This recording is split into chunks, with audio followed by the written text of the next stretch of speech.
तुम्हाला पुढे न्यायचं आहे पण तुमच्या आमच्यामधून घालत लागतं म्हणून काय म्हणतात नवजीवन घेणार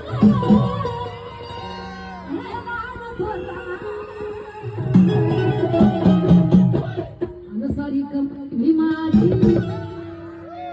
सारी कमाई माझी कोणाची कोणाची कमाई सारी तुम्ही सगळं बोलत राहता कोणाची कमाई आणि सारी कमाई